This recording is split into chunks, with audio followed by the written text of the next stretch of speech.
예수께서 갈릴리에서 활동하다가 내려간 거예요. 갈릴리 호수 지도 그려지세요.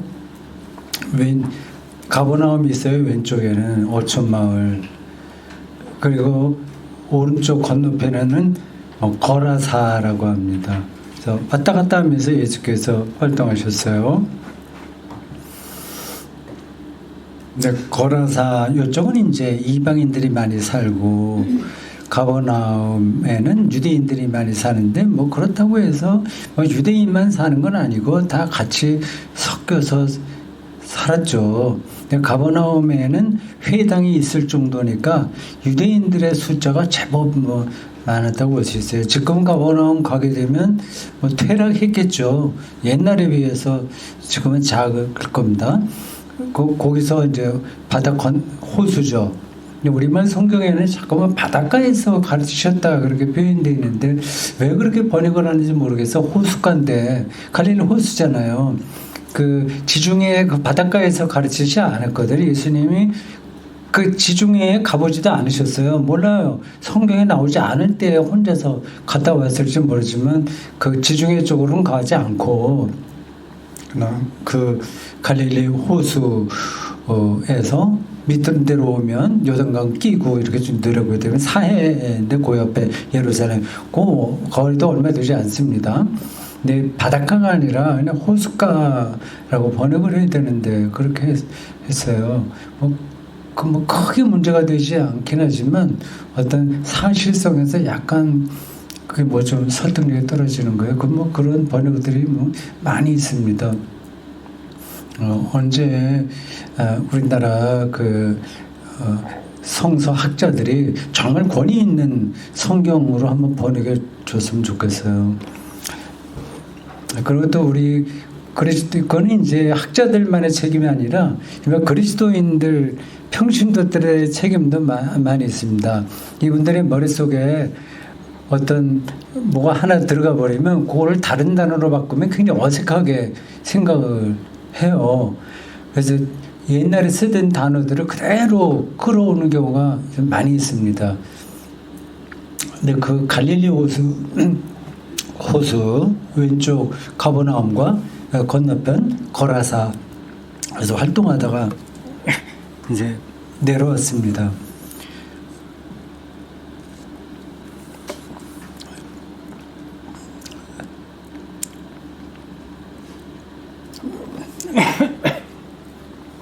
정확하게 왜 내려왔는지는 성경이 쓰지는 않아요. 성지 순례죠. 말하자면 다른 일로 어떻게 가겠습니까? 성지 순례하면 그 갈릴리 호수에서 밑으로 내려와야 되잖아요. 그럼 사마리아 지역 중간에 사마리아가 있고 위에는 갈릴리가 있어요. 갈릴리 그러니까 팔레스타인이 지도 머릿속으로 그러시면 위에는 이제 갈릴리고 중간에 사마리아하고 밑으로 오게 되면 그럼 이제 유대 지역입니다. 유대 안에 예루살렘이 있는 거예요. 그 12지파 중에서 유대 12지파 중에 한 지파인 유다 그 사람들이 거기에 자리를 잡고 있어서 그게 또 예수님 다윗 왕조와 연관돼서 거기에 주류가 된 겁니다. 내려오다가 이제 나사렛에 고향에 들리신 것 같아요. 근데 고향에 들리셨다고 하는 게 제가 설교 시간에 얘기했습니다만은 좀 친근감이 느껴져요. 근데 그 인간이라고 하는 거죠. 고향에 있다고 하는 게 사람이니까. 이 문제를 초기 그리스도교가 굉장히 예민하게 갈등을 겪었습니다. 예수가 인간이야? 아니야? 이런 문제란 말이죠. 예수의 인성을 부정하는 사람도 있었고 예수의 신성을 부정하는 사람도 있어요. 완전히 부정하지 않다를 약간 약화시키기도 하고요. 근데 예수의 신성과 인성 문제로 마대 이단 논쟁이 벌어졌습니다. 여러분들 어떻게 생각하세요? 그 본질에서 하나님의 아들이었다가 내려온 거예요? 아니면 인간인데 그에게 특별한 능력이 나타나서 하나님의 아들로 인정받은 거예요. 요 밑에 인간을 먼저 강조하는 한 거를 이제 양자설이라고 합니다. 어댑션이라고 해서요. 양자됐다고 하는 거예요. 인간 예수가 하나님의 아들로 양자가 됐다. 그리고 그 반대에 있는 것은 성육신론이라고 합니다. 하나님이 인간의 몸을 입었다. 성육신, 인카네이션이라고 해요. 이제 이게 하나의 교리가 되는데 서로 좀 다른 의견들이 오랫동안 시간을 거치면서 교회 안에서 교리로 자리를 잡게 됐습니다. 근데 그게 이것만이 아니라 영혼 불멸설 같은 것도 이게 맞기도 하고 틀리기도 해요. 이게 근본에서는 영혼 불멸설이 기독교 안에서 성립이 안 됩니다. 그건 왜 그러냐면 부활이 중요하기 때문에 부활이 핵심이라고 한다면 영혼 불멸은 말이 안 되는 거죠. 그거는 오히려 그 플라톤의 이데아론에 가깝기 때문에 뭐 옆으로 얘기가 좀 나갔습니다. 고향에 있다고 하는 예수님의 그 이야기가 오히려 친근감 느껴진 것 같아요. 인간, 베레 호모, 베레 순전한 호모, 인간이라고 하는 거를 그리스도교는 좀 도전을 받긴 했지만 어느 순간에도 양보하지 않았어요. 신이 아니다라고 하는 게 아니라 그가 신이라고 할 때는 다른 의미인 거예요. 그러니까 일단 여러분들이 인간 예수를 먼저 생각하시는 게 좋을 것 같습니다.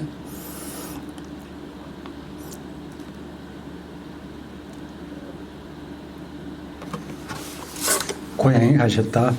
우리와 똑같은 인간으로서 고향이 있었던 분이다. 참 친근감이 느껴집니다. 그 인간을 강조하는 예수의, 그러니까 그걸 왜 강조하냐면 예수의 인간성을 부정하려고 하는 세력이 많이 있었던 거예요. 그래서 그게 사도신경 안에 어떤 대목에서 그 예수님의 인간적인 속성을 부정하려고 하는 사람들을 좀 막아내려고 했었던 건지 말인지 꼬였는데 그 사도 신경에서 어떤 대목인지 혹시 아세요? 요게 예수님의 인간성을 영지주의죠. 영지주의는 인간성을 부정하려고 하는 거예요. 그 가연설 이런 쪽에 있는 사람들이요. 그거를 막아내려는 교리적인 조치가 있었어요. 사도신경 안에 들어있습니다. 그게 뭐지 알죠? 예, 그 마리아의 몸을 통해서 왔다는 거예요. 동정녀. 그 동정녀가 핵심이 아니라 마리아라고 하는 여자가 핵심인 거예요. 근데 우리 한국 그리스도인들이 자꾸만 동정녀만 생각하는데 동정녀가 아니라 그 여자에게서 나왔다. 그러니까 우리가 똑같은 방식으로 나왔다고 하는 거죠. 아버지도 있고.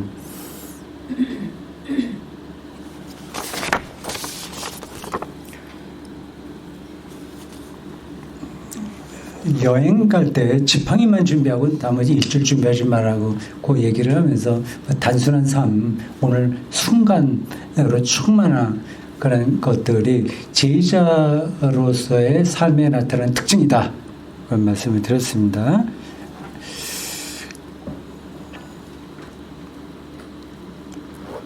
그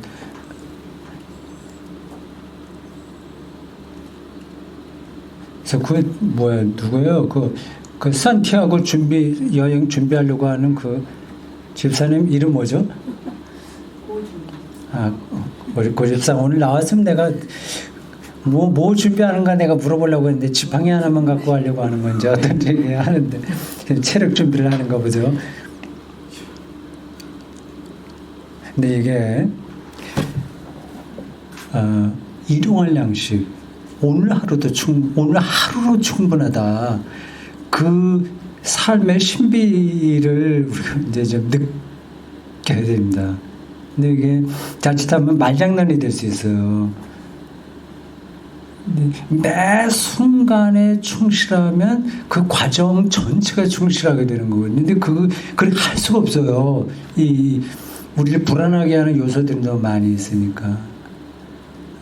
다른 설교에도 말씀드린 건데요. 이 부분만 기억해 두십시오. 잊어버려도 괜찮아요. 예, 자꾸만 이런 말들을 듣는 게 좋습니다.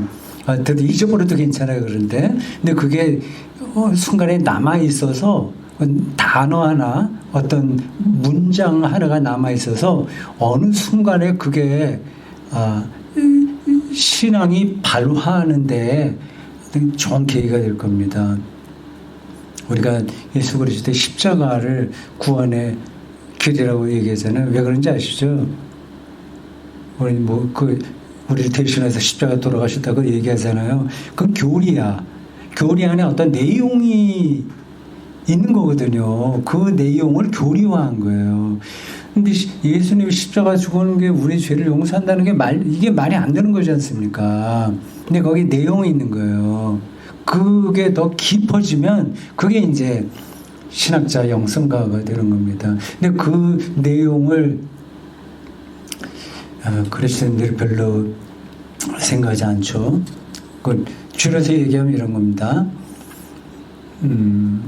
십자가 죽음과 같은 운명 안에도 하나님이 함께 하신다는 사실을 알게 되었으니까 우리가 그게 구원받은 거예요. 그 죄로부터 해방되는 거예요. 죄라고 하는 건 자기에게 집착하는 거거든요. 자기 집중이에요. 자기 연민이죠.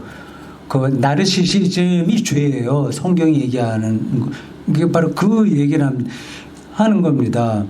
근데 십자가의 죽음, 이거 가장 처참한 죽음이잖아요. 부끄러운 죽음이고. 근데 거기에도 하나님이 함께 한다는 사실을 저희가 예수 그리스도를 통해서 확신한다면, 그럼 이제 자기 연민에서 완전히 벗어나는 거죠. 그게 죄로부터의 해방인 거예요. 그러니까 폭발력이 있는 거 아닙니까? 이 말씀이. 근데 그게 아니라 마술처럼, 요술처럼, 십자가 죽으면, 예수님이 십자가를 믿으면 죄가 용서된대. 그래서 아주 값싼 은혜에 떨어지는 경우 많잖아요. 교리에 묶이는 겁니다. 교리의 내용은 없이. 일용할 양식만 주기도에 나오는데 맨날 우리가 입으로만 하지만 그렇게 사나요? 일용할 양식으로 불안하잖아요. 제가 도사처럼 얘기하는데 저도 실제로 그 주기도 그대로 살지는 못해요. 그러나 방향은 알기 때문에 내가 실수를 하더라도 다시 제재를 잡는 거예요. 여러분도 마찬가지입니다. 실수는 늘 이런 여러 가지 점에서 실수는 가능한 거예요. 근데 거기서 어떤 불빛을 보고 다시 어떤 방향을 찾아서 가면 그게 최선입니다. 완벽한 삶은 불가능한 거예요. 죽어야 하나님을 보듯이 죽기 전에는 우리 인간적인 실존 모든 것들을 포함한 그런 데서 벗어나지 못합니다. 일용할 양식 지팡이 하나 요것만 갖고 살아보자. 현실에서 그렇게 안 되더라도 그런 경우가 된다고 하더라도 불안해하지 말자. 준비가 돼 있다. 그러니까 호스피스에 들어가는 경우라고 하더라도 괜찮아요. 거기에서도 어떤 빛이 있는 거예요. 그럼 되죠, 안 들어가고 몇백 년 동안 여기서 잘 먹고 잘 산다고 해서 그게 그렇게 엄청나게 행복한 건 아니잖아요.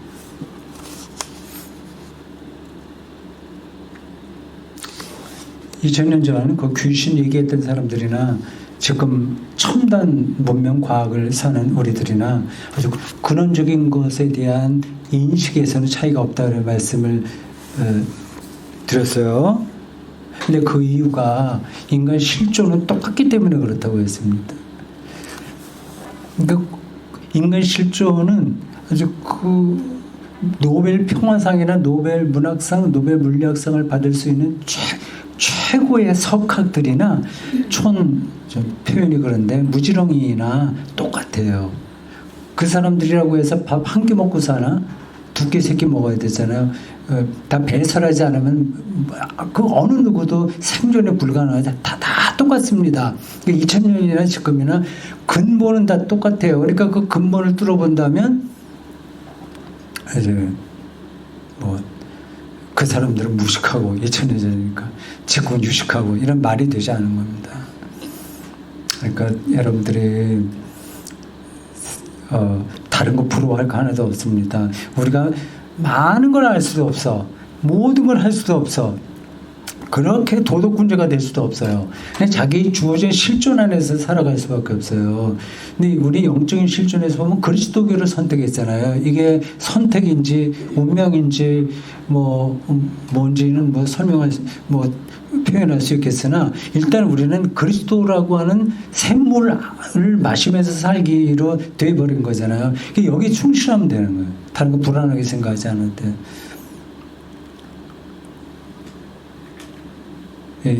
2000년 더 나가서 구약까지 합하면 3000년 동안에 이어진 그 영적인 샘물이 현재 교회 안에 있는 겁니다.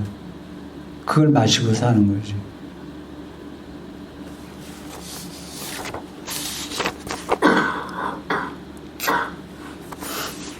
현재의 자연과학 이런 걸 기준으로 해서 기독교를 폄하하는 사람들 있잖아요. 그러니까 책도 나오고 하지 않습니까? 대표적으로가 누구예요? 이기적 유전자 쓴 사람. 리처드 도킨스라고. 그러니까 저명한 생물학자예요. 진화론, 유전자, 얘기해서. 그러니까 전문가인데 다른 건 모르는 거야. 이게 문제가 됩니다. 제가 언젠가 그 공개 토론, 리처드 도킨스와 그의 스승이 벌린 토론 유튜브 한번 소개했죠. 보셨어요, 혹시? 어디다, 대구수자 아카데미에도 제가 소개를 한번 링크를 해놓은 것 같은데, 한번 보세요. 리처드 도킨스가 완전히 막 요즘 표현으로 개박살이 납니다. 얕은 지식으로 사람들 선동하는 거예요. 정치인들만 선동하는 게 아니라 과학자들도 선동합니다. 그게 인간의 한계예요. 일부러 거짓말을 하지 않는데 그렇게 됩니다. 사람은 참 얍삽한 행동을 할 때가 많이 있어요. 자기가 알고 있는 전문적인 지식으로 다른 거를 폄훼해버리는 거죠. 요즘 제가 다시 읽고 있다고 하는 3권 연작 책 이번에 2번째로 읽고 있어요. 2년 전에 사서 한 번 읽고 지금 다시 읽고 있습니다. 많은 걸 배워요. 마르쿠스 가브리엘이라고 하는 독일 본 대학교의 철학 교수가 쓴 책입니다. 20대 후반에 그 본 대학 석좌 교수가 됐어요. 그 독일의 누구 쉘링인가 누구 이후로 처음이라고 그러네요. 첫째 책 많이 썼습니다. 지금은 40대 초반이고 30대 초반부터 세계적인 책을 썼어요. 2년 전에 어쨌든 제가 어떻게 알게 돼서 그분의 책을 그 소개 뭘 통해서 알지 모르지만 알게 된 즉시 샀습니다. 첫 번째는 나는 뇌가 아니다. 아니야, 그 두 번째인가? 두 번째구나. 왜 세계는 존재하지 않는가? 1권. 왜 세계는 존재하지 않는가? 2권. 나는 뇌가 아니다. 뇌과학, 지금 만능이잖아요.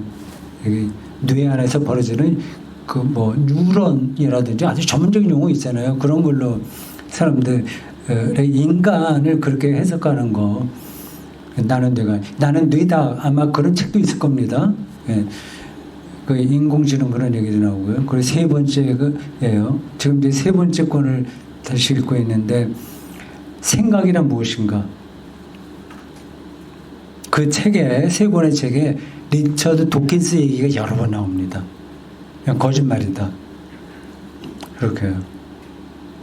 근데 이분이 하는 얘기의 핵심은 이거예요.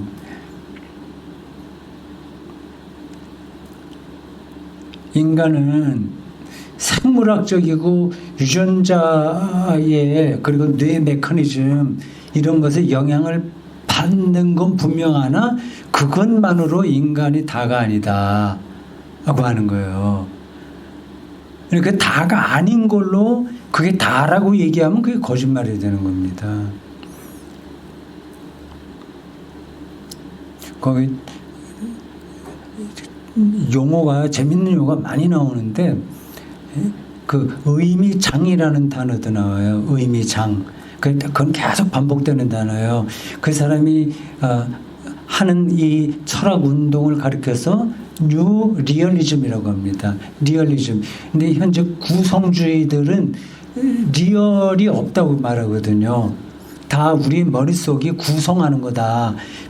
이거 지금 내가 누구를 보는 것도 실제를 보는 게 아니라 내 뇌에 빛 광자에 어떤 작용이 돼 갖고 하여튼 그 전문적인 용어를 하는데 그게 우리들에게 나이가 그렇게 비치는 거지 리얼리티가 있는 게 아니다. 그렇게 주장한다고 하네요. 허구로 보는 거죠.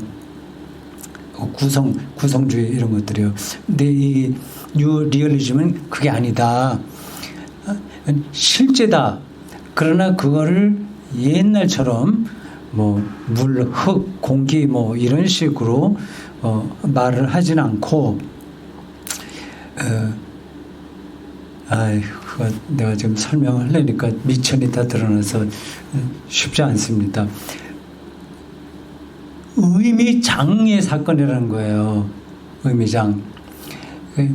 이게 번역이 30분 안에 끝나겠습니다. 지금 22분 됐어요. 그 의미장, 우리나라 말 번역으로 그렇게 했는데 이 번역가도 굉장히 뛰어난 사람이에요. 우리 한국 번역가. 근데 우리말 언어 사이를 다 완벽하게 전할 수 없어서 자기도 아쉽게 느끼는데 그 의미가 영어로 mean이라고 그러잖아요. 의미한다.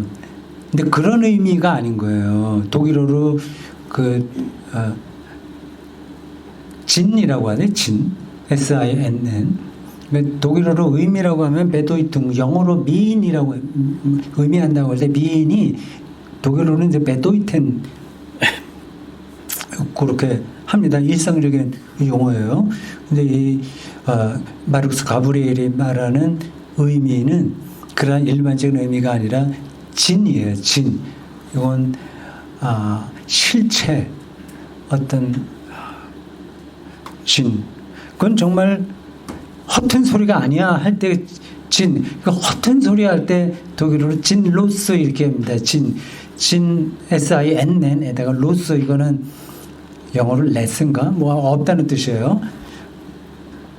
아주 특별한 뉘앙스가 있는 거예요. 그래서 진 펠트 독일을 그대로 쓰면 그렇게 게 의미장이에요. 제가 그건 더 줄여서 얘기하면 직접적으로 얘기하면 이런 겁니다. 지금 우리가 이렇게 만나서 이 안에 있는 벌어지는 것들은 이 안에 의미장이 있는 거예요. 요거로만 우리는 실제를 경험하는 겁니다. 만약에 여기에 바퀴벌레가 한 마리가 있다면 바퀴벌레는 우리의 의미장 안에 들어오질 않아요. 그에게는 바퀴벌레에게는 우리의 이 리얼리티가 경험이 안 되는 겁니다. 그러니까 그 고유한 그 의미장들이 무한하게 이 세계 전체가 있다. 자연과학은 그 의미장 중에 하나라는 거예요. 근데 그것만으로 이 세계를 다 해명할 수 없다는 거죠. 복잡하죠. 제가 알지도 못하는 얘기 하다 보니까 그렇게 됐습니다. 그러니까 그 자연과학에 대해서 겁먹지 마시라. 그 얘기예요. 예.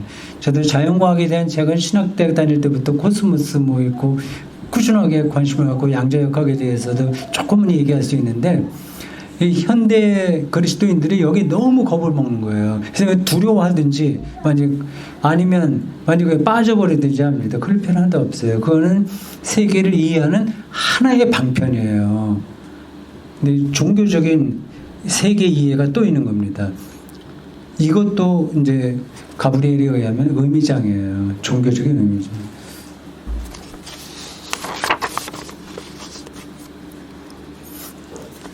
저를 비롯한 21세기 현대인들이 정도 차이만 있을 뿐이지 근본에서는 귀신 들린 사람들이다 얘기를 했습니다.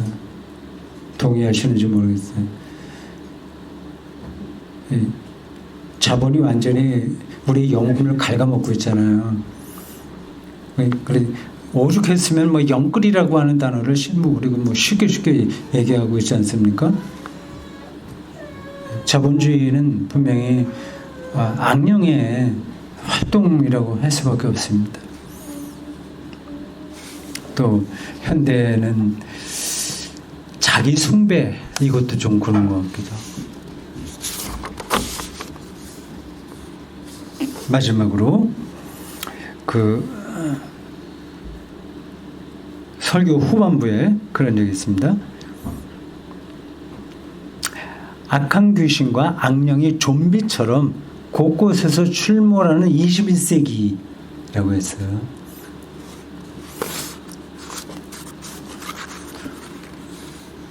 좀비 영화도 많이 있잖아요. 뭔가를 이제 말하려고 하는 거겠죠. 요즘은 이렇게 길을 가면서도 계속 스마트폰 보고 다니는 사람들 많아요. 그 모습이 꼭 좀비처럼 보이긴 해요. 어딘가 빠져버리는 거. 그러니까 그 사람들에게는 이 주변 세계, 주변 생활 세계 이게 중요하지 않은 거예요. 이 스마트폰으로만 세계를 경험하게 되니까 아주 하나의 에피소드처럼 그러한 형태인 거예요. 근데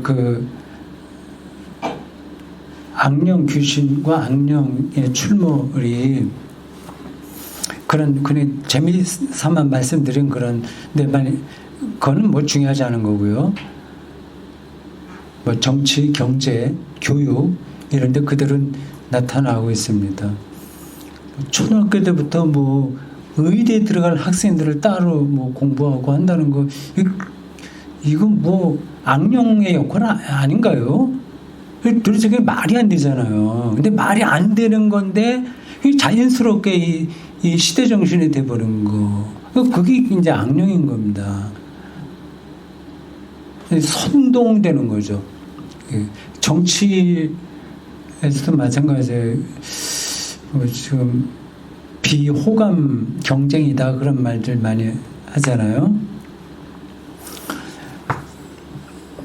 우리 집사람하고 이제 그런 정치 그런 문제도 가끔 얘기하는데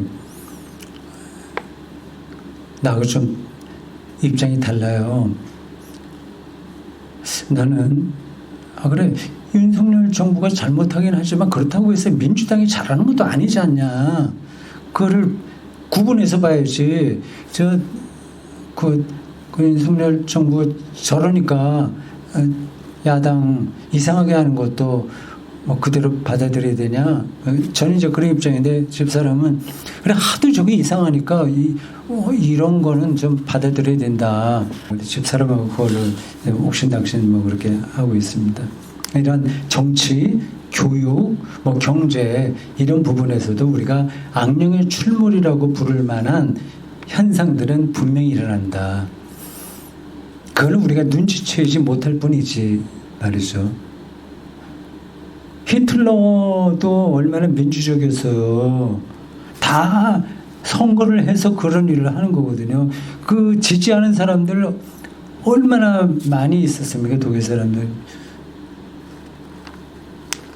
그러니까 우리가 정신을 좀 이제 바짝 차려야 되는데 내가 어느 정치인을 매도하려고 이런 말씀을 드리는 게 아니라 이 시대의 정신이 오늘 성경이 얘기하는 더러운 귀신 그런 거에 걸맞게 나타나서 잠깐 드린 말씀입니다. 오해는 하지 마시기 바랍니다. 여기까지 하겠습니다. 고맙습니다.